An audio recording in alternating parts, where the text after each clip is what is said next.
nice. So I don't think you can see Especially, that. I think the trauma is done. Yeah, right, the trauma is done, so I think that's like You can move that way or whatever you're comfortable with. Yeah, just go step in the car. Yeah. When I think of that now, I think of her tonight. But that's all her dolls. Just clean that room, you know. But she's, you know, she's all that. Yeah. So we're feeling very. Yeah, of course. Telling you, we need to get elevator music. Have it play. Oh, yeah? Yeah. So as a going away person, I got her a ruler. NCDC backwards. Hey, what's up? How are you? See him? Yeah, great, man. You know the code for up here? How are you? Doing good. How you feeling? I'm all right. Yeah, I got the stitches out, so you got a little, it's got a little. Oh, yeah, yeah, Keep it good. super clean, man. Thank you.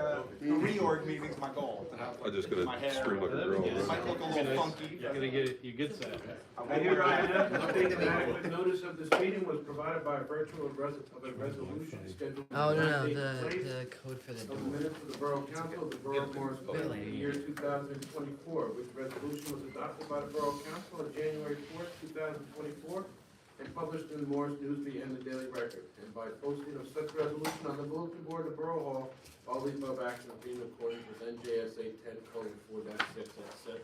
Roll call, please. Mayor Karr. Present. Ms. Verga. Here. Mr. Burns. Present. Mr. Cortez. Present. Ms. Goddard. Ms. Kelly. Present.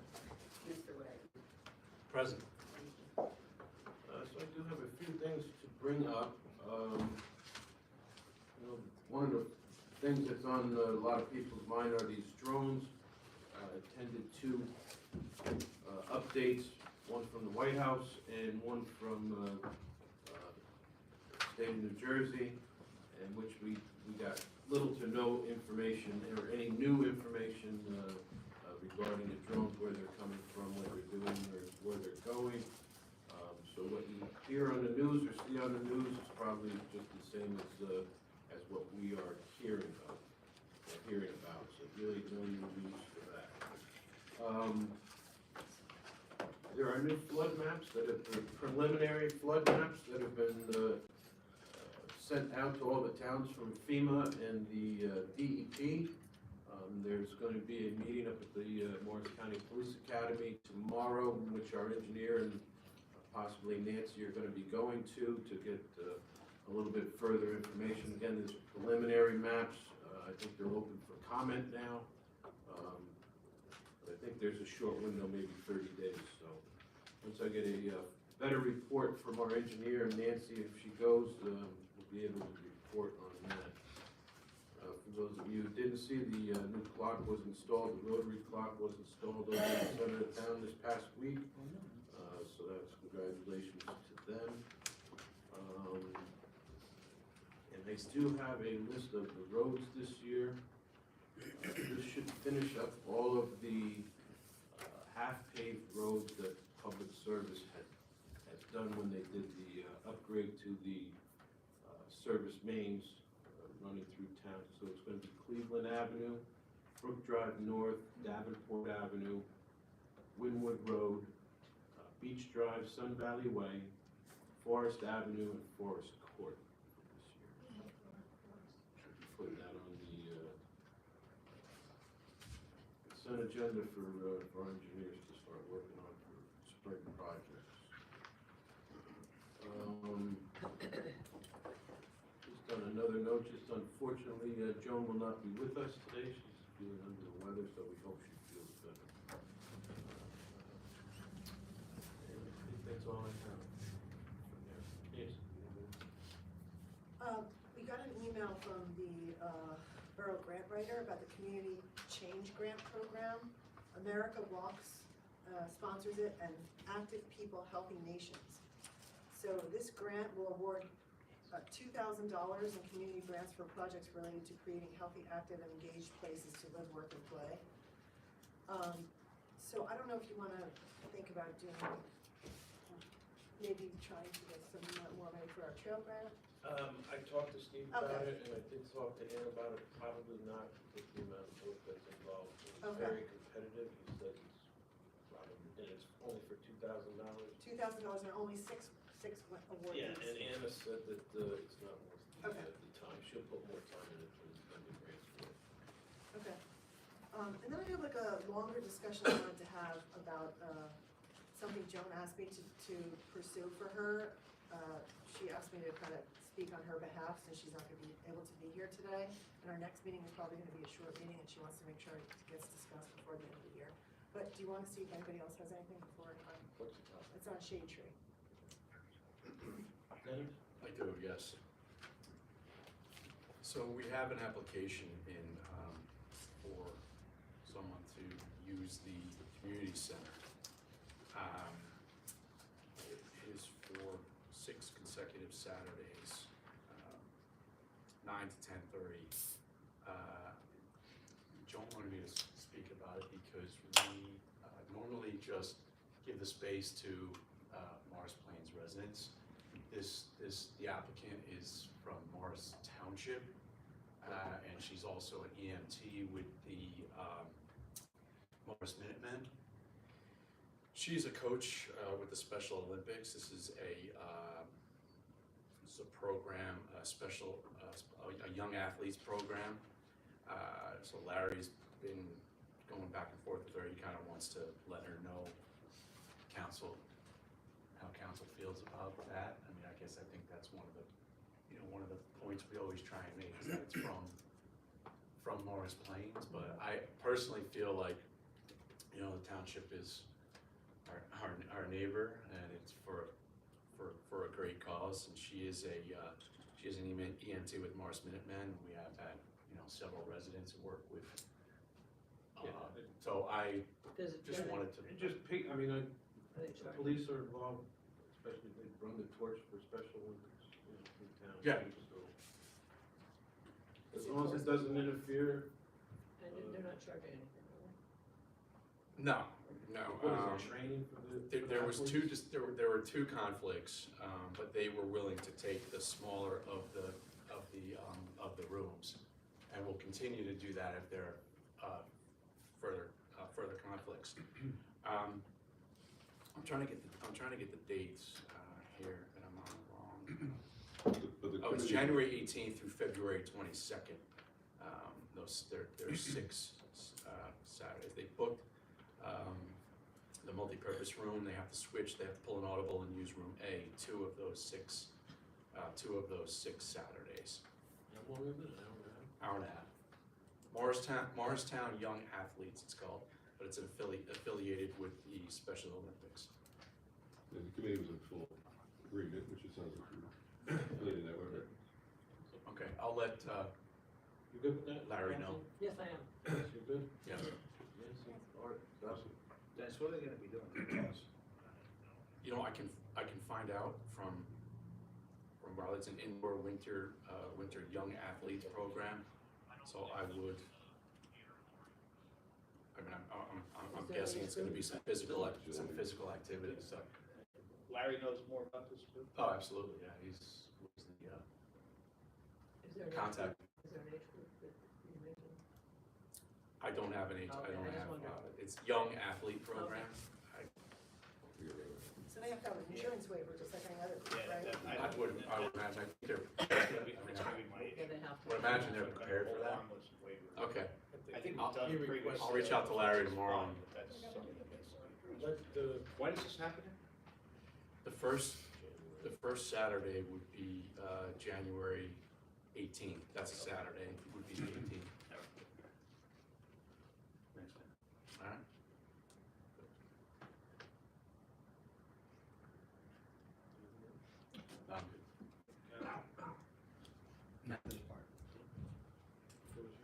Okay, all right, so Joan asked me as council president to lead a discussion about, in her absence, about a topic that she discussed with her Building and Grounds Committee.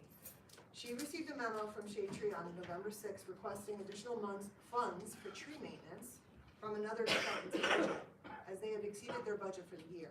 So she met with her committee, they denied the request. But she wanted me to share this because it's been an ongoing situation with the shade tree, and I feel that, and so does she, in order to exceed budget amounts with taxpayer dollars, Shade Tree needs to provide a little more explanation as to why they can't stay within their budget, which is $96,700. So facts related to this are the Shade Tree budget has doubled since 2012 when it was $43,175.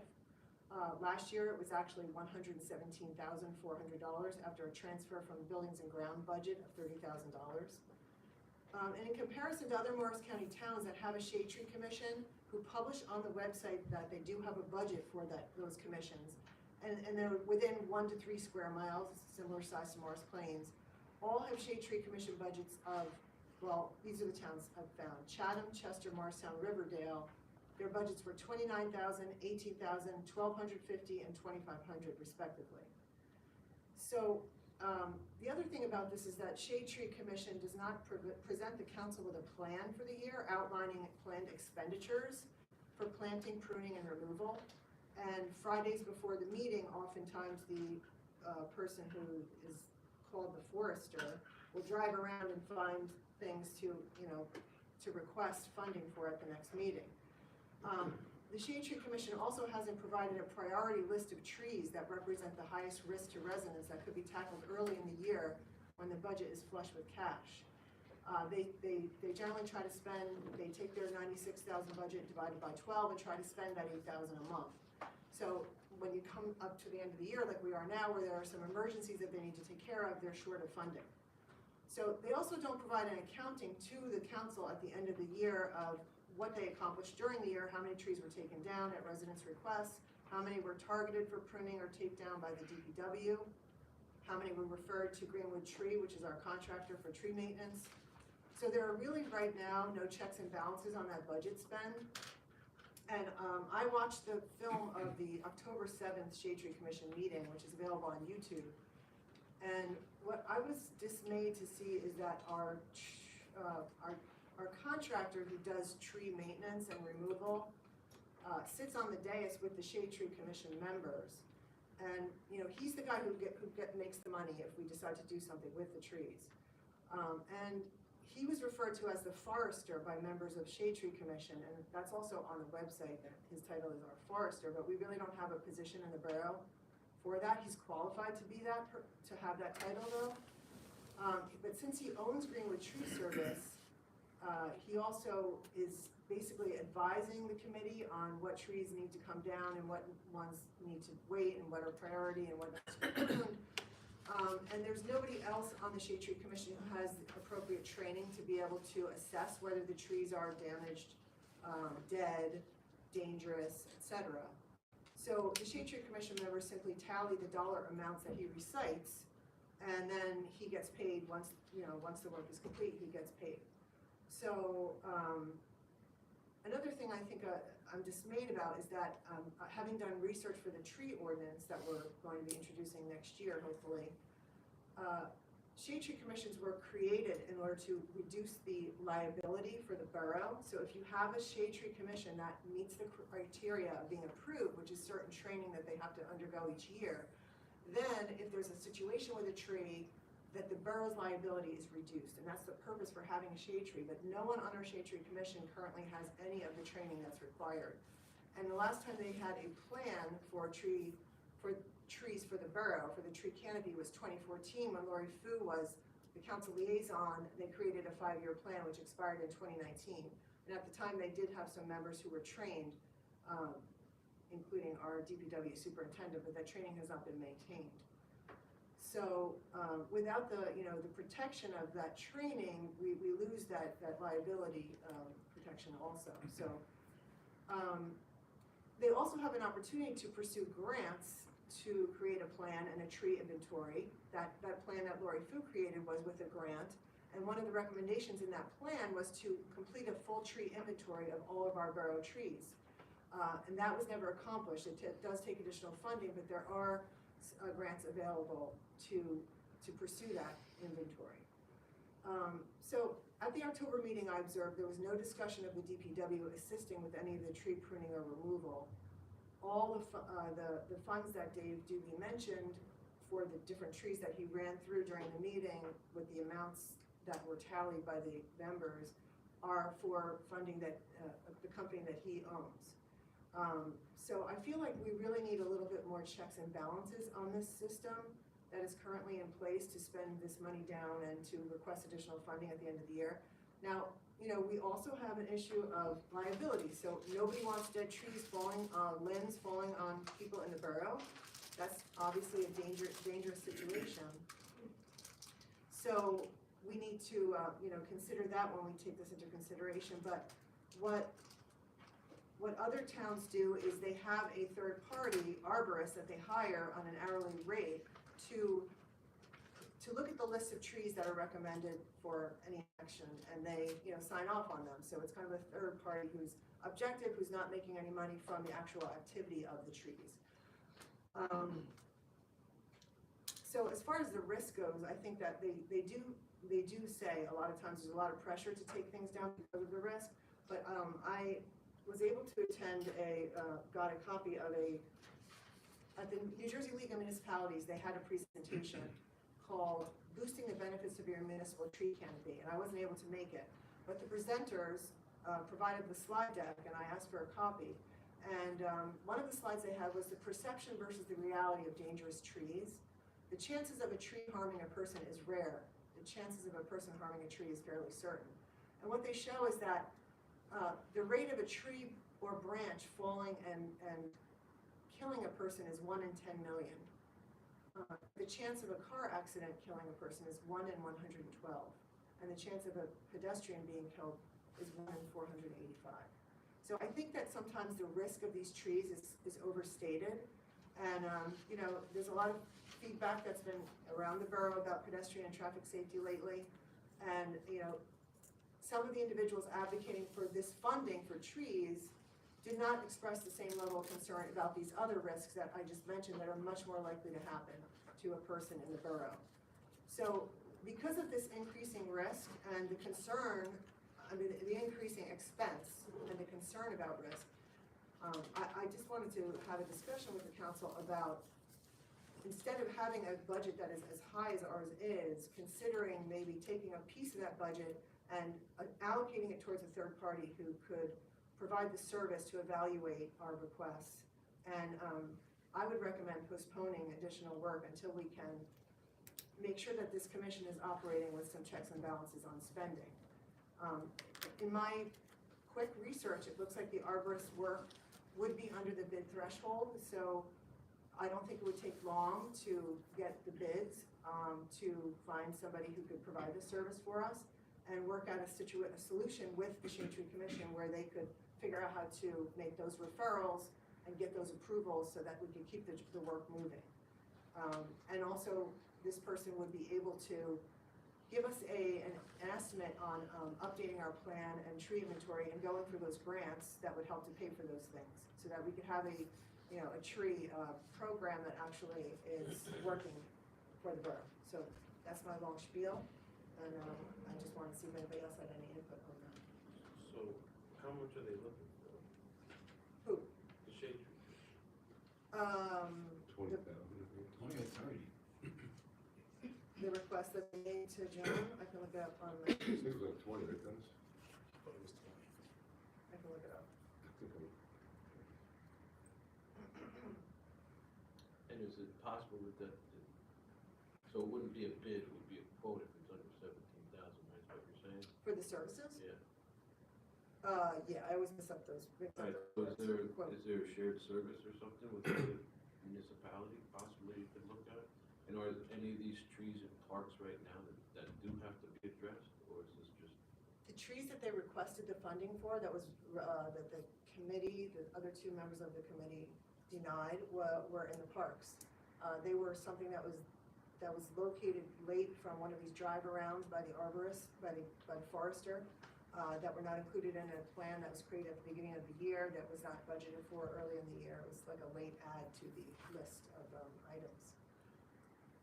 The other thing, just say that Greenwood and the road department have a very good relationship, so our capacity for that is limited, as far as the height of the truck, and, what we do there, so I know that they have a good working relationship, whatever that's worth. That's good. No. I do have a question, and I'm glad you brought that up here because, when I worked with them, the DPW always helped take down trees that they could reach. The height of some trees it was not feasible, but you can lower trees. Kathy, They can you do it. Are talk they- in the mic, please? I'm sorry, are they still doing it? Move it closer. Move it closer. Are they still? I only observed the one meeting on January 7th, so there was no discussion about referring any of the work to the DPW. That may be part of their process. It wasn't That something is that I part was. of it, still was. Yeah, I think Johnny looks at, I'll say anything that's questionable that they can do. I know that the tree guys will ask John to take a look at it. And we all signed the vouchers too, so you see what the size of the trees that they're taking down. So that's one way of looking at what they can do with their capacity, so. Yeah, it's hard to tell because like 12 to 26-inch tree is what we sign off on. Right. So I can't envision how tall that tree is and if it's something that the DPW can do or not, but I see those on But if their it's a line. takedown or a prune or something like that, it also has like specifications. There's a limit, Anyway. limit on height with the bucket truck, I think. Yeah, the bucket truck. So that bucket truck, we would say, we'll make it up 30 feet, and they're looking at that high. Yeah. Yeah, so. But yeah, when I was on Shade Tree for 2 years, I think Madison has I don't know if it's forest, so they got to go around and check arborist, but he would go and verify the tree was unhealthy. I can look at my notes, I remember, I want to say it was like $46 an hour or something, there was a fee, but I thought it was a good idea too, because God bless everybody that volunteers on all these committees, we appreciate them, but there was very little knowledge, including myself, on a healthy tree, an unhealthy tree, a dangerous tree. Our biggest focus when I was on was the ash trees that were dead and they became very brittle. So the most of that was takedown of dead trees.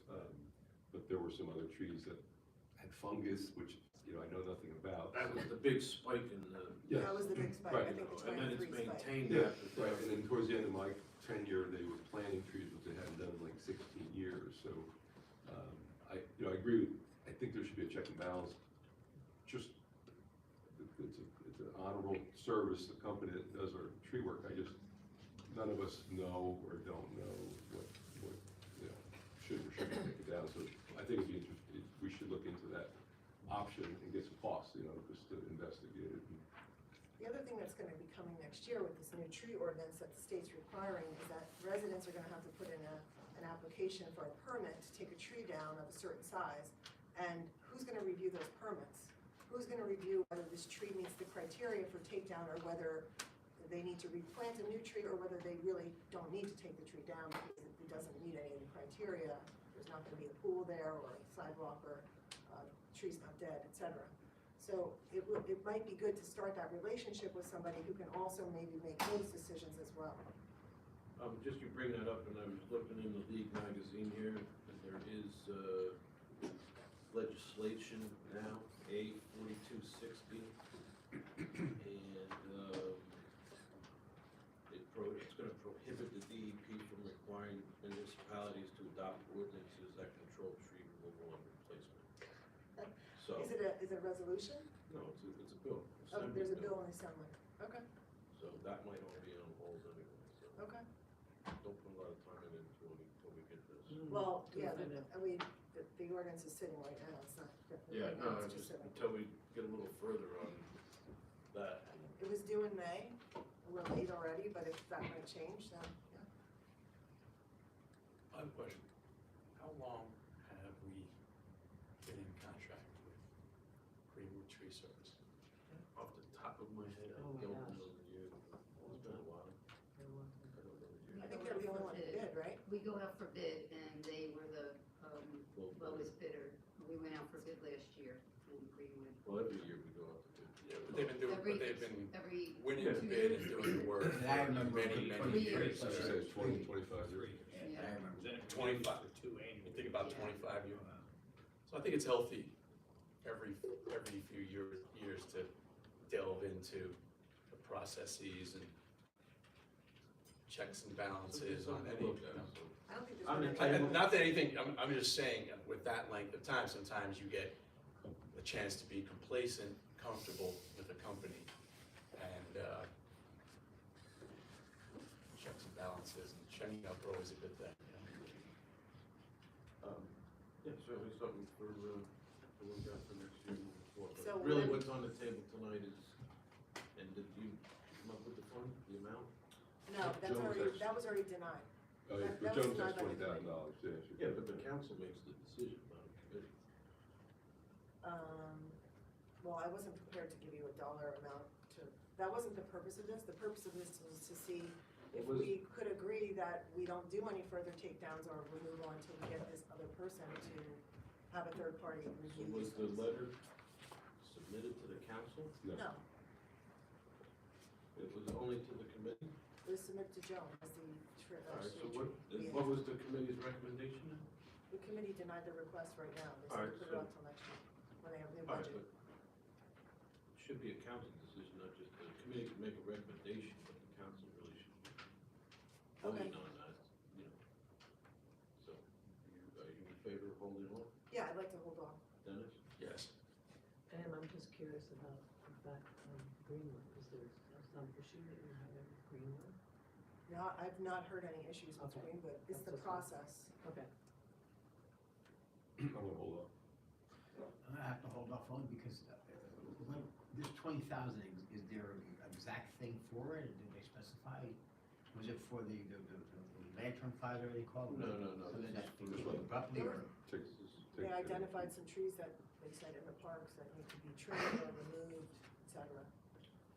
Part of the comment was, they didn't want to be in the red for next year. Like, you know, they want to wait till next year because they identified this year, but they're out of their budget. And that was a common theme when I was on, that they would run out of money and, oh, we can't be in the red, and then we would transfer money from maybe Yeah. Yes.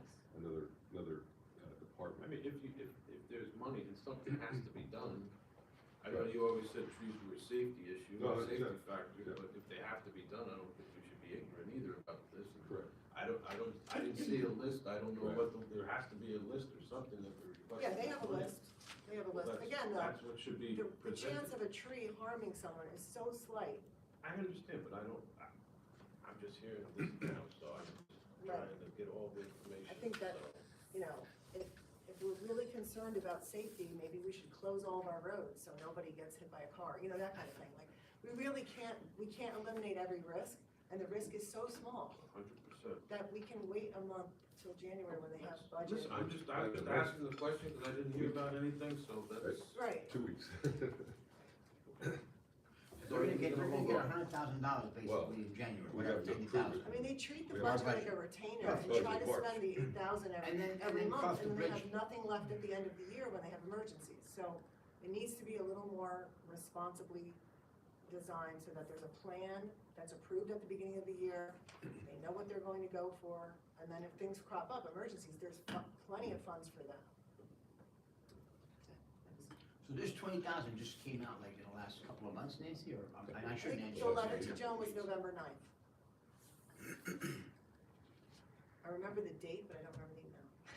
That's very. That was a month ago. All right, so we'll hold off until next year. Okay, anybody else? We do need an executive session. Nancy? Okay. Be it resolved by the Borough Council of the Borough of Morris Plains on the 19th day of December 2024, the mayor and Borough Council shall meet in executive session from which the public shall be excluded to discuss matters as permitted pursuant to NJSA 10:4-12 subsections 7 and 8.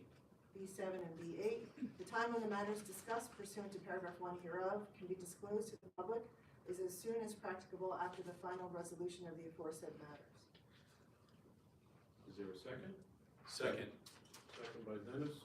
All in favor? Aye. Opposed? Abstained? The ayes have it. We'll be in executive session. We'll be back here at the latest 8:30.